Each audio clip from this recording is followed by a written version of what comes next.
Ah, fuck! Hey guys, what's up, Shaarq here? Yeah right, another Cyclone build on my channel, but it is absolutely worth making a video about it, cause the outcome is really enjoyable.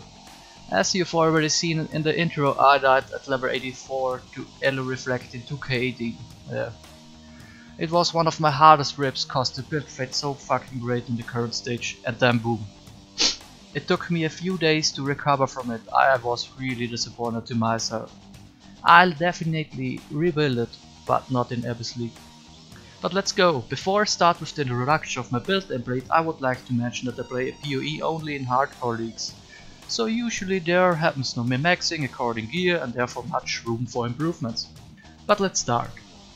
The key components are Cospri's Malice sword, Lycosidae shield, and flat Ele damage Abyss jewels, combined with crit multiplier and Ele weapon damage tailing, on gear and also passive tree.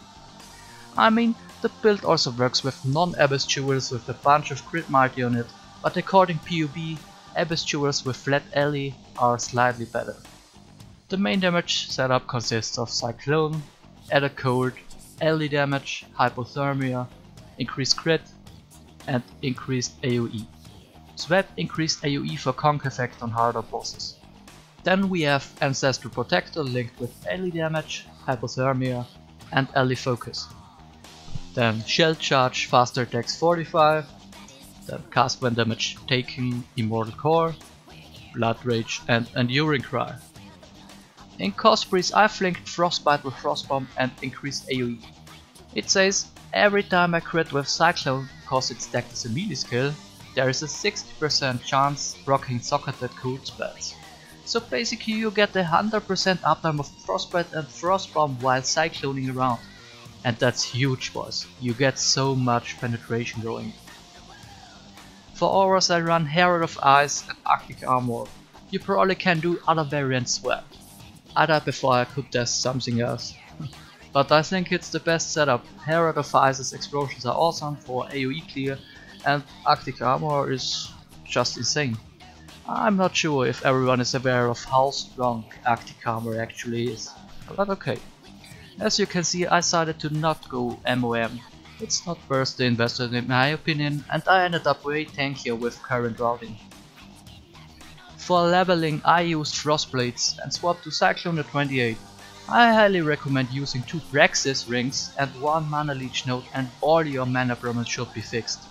Help Alira, this bandit reward is still OP, even for non-crit builds. The link for the passive tree and PoB is in the description of this video.